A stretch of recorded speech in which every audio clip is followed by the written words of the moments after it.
Hi, welcome to Draw Tip Tuesday. My name is Koosje Koenen and I'm here to guide you on your creative journey.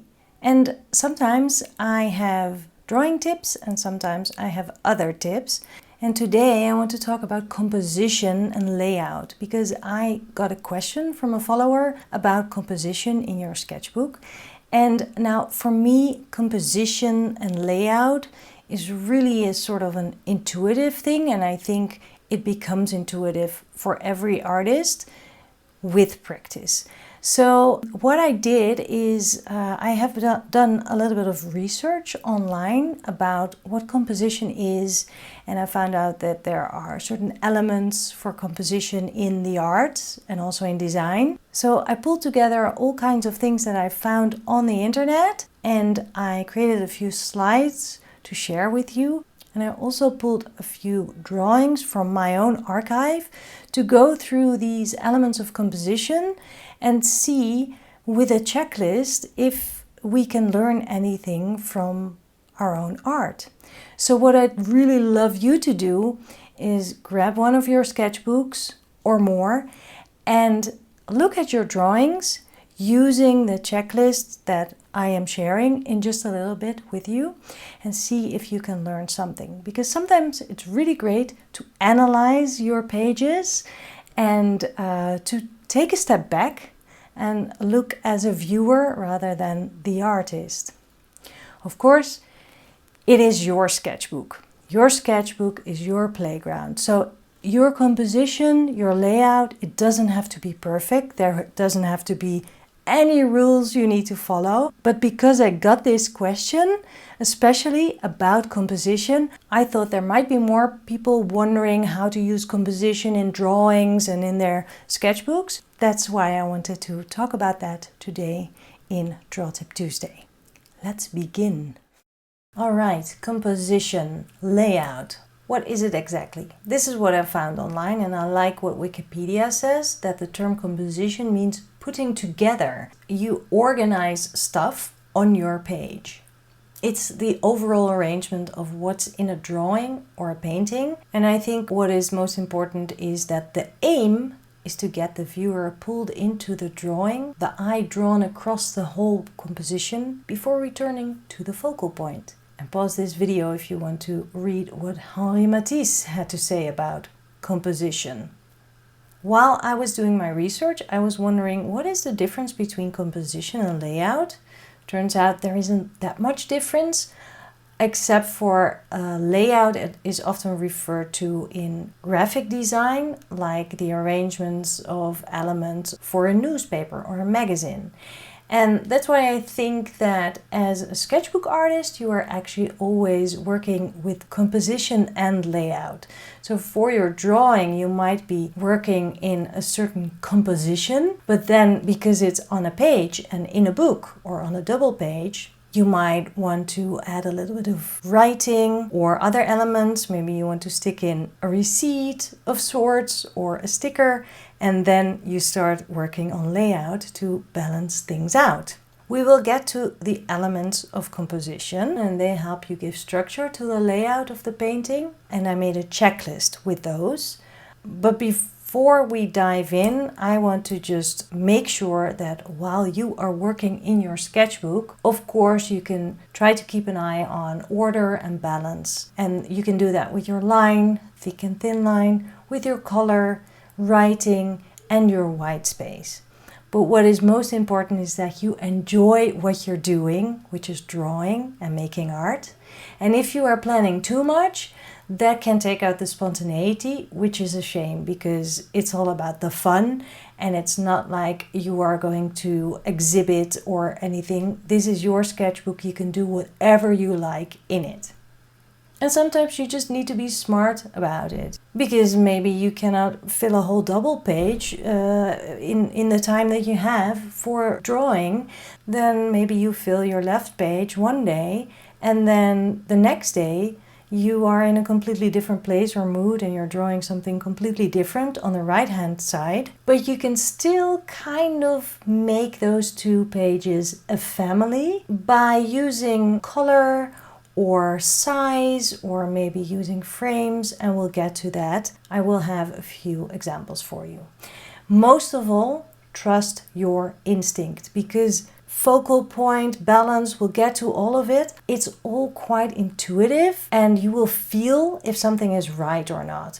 Maybe at first you won't exactly know why it is or isn't right, but maybe with the checklist that I have for you, you might understand a little bit better.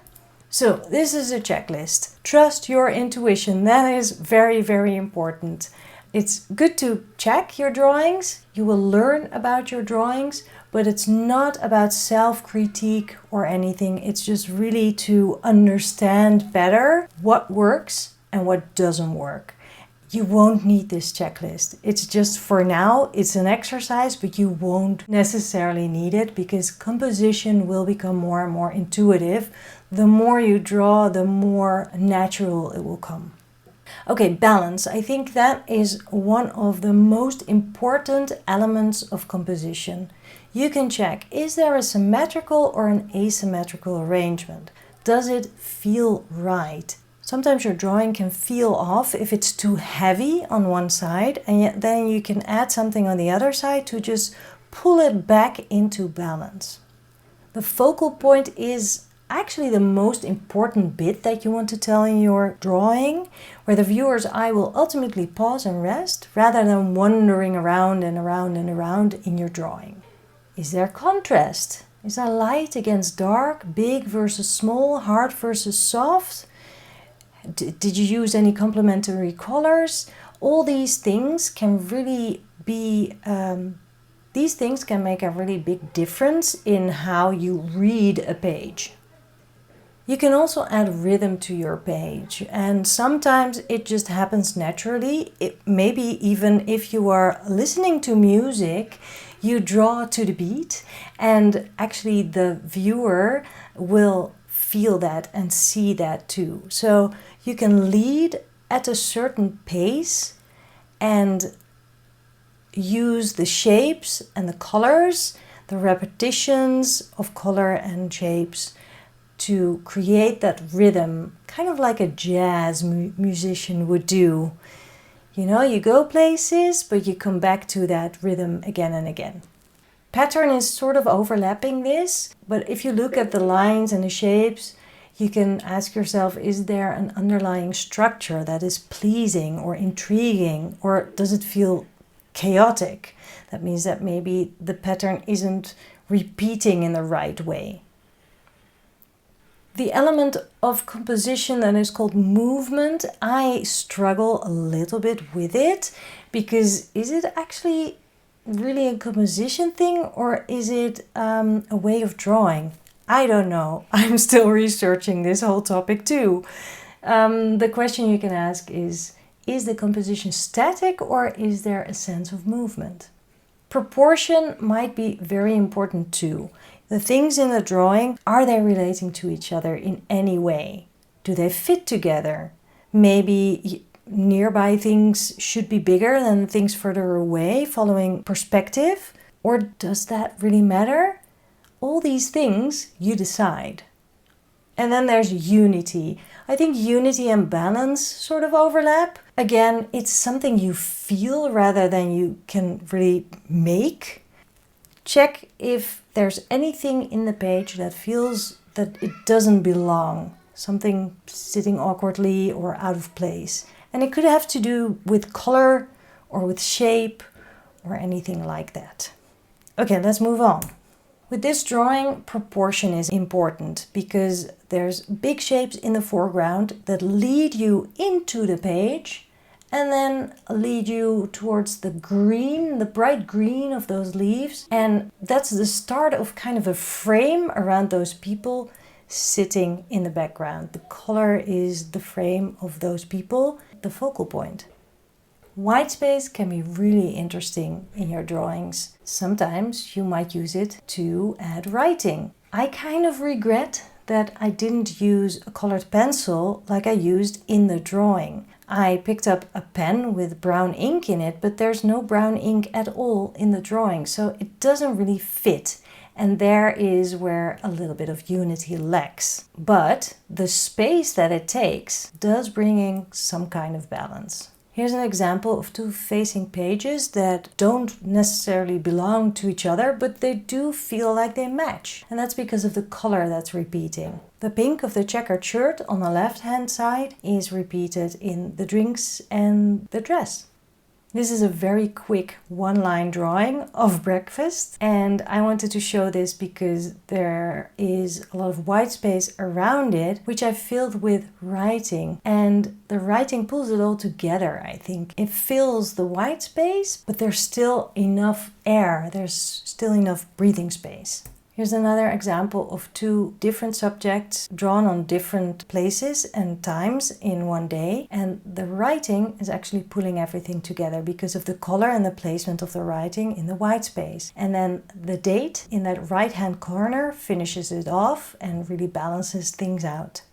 Here's an example of a drawing where proportion does not matter at all. It's fun that the proportions don't meet each other. Huge bike, small people, it works because you just start with one drawing and then you draw the other next to it and the next one and the next one, and then any white space that can still be filled, you just fill it with small drawings.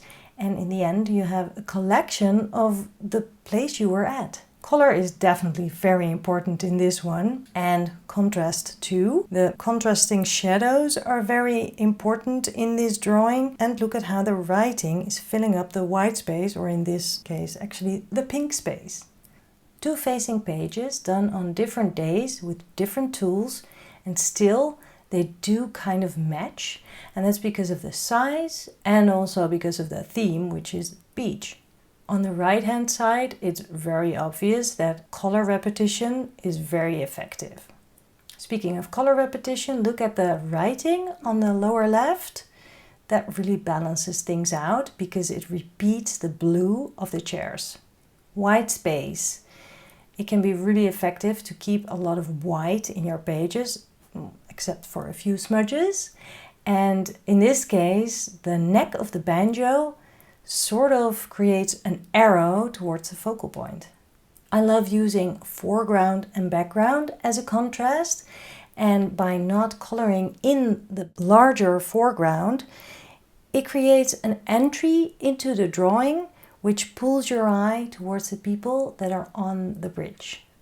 And sometimes you start a drawing on the left and you're done like halfway to the right-hand page. And then you're left with a lot of white space.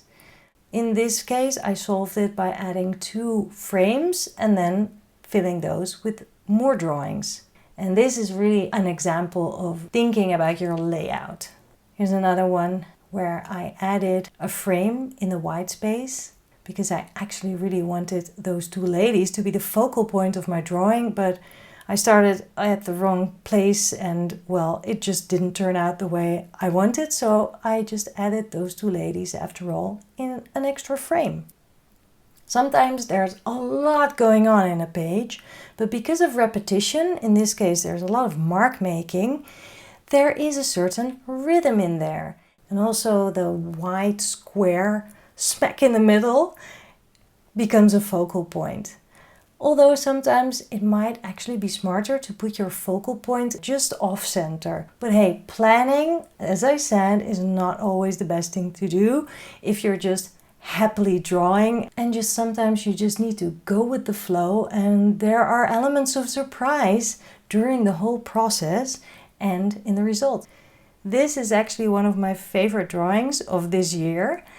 I think the balance is really great in this one. The proportions are quite off, but it really doesn't matter for the story that I'm telling. And because on the left-hand side, the weight is mostly on the bottom, and then on the right-hand side, the weight is mostly on the top. And that is why it feels balanced. Okay, that's it. I have a lot more drawings, of course, but I want you to just grab your own sketchbook and see what you can find out about the choices you made consciously, or maybe probably just out of your intuition. Okay, that was quite the lecture, and I hope that you got something out of it. I really hope that you will look at your own sketchbook pages and see what you can learn from them for drawings that you will be doing in the near future. I will post the image of the checklist on my blog, and I will put a link below this video so you can find it. And yeah, I really hope that it helps just a little bit. And if you like my Draw Tip Tuesdays, then it would be really lovely if you would consider backing me on Patreon. Because if you do, you help me to keep consistently publishing Draw Tip Tuesdays here for free for everyone. You can go to my Patreon page, and I will also add the link to that below this video. And if all of that does not apply to you, that's totally fine. But maybe then at least you can subscribe to my channel here on YouTube, because then you will not miss out on any Draw Tip Tuesday videos that I publish here. Thank you for watching, and I'll see you soon. One more thing, I am in Greece teaching, so next week I don't have a Draw Tip Tuesday video for you, but I'll be back after that. See you then, bye!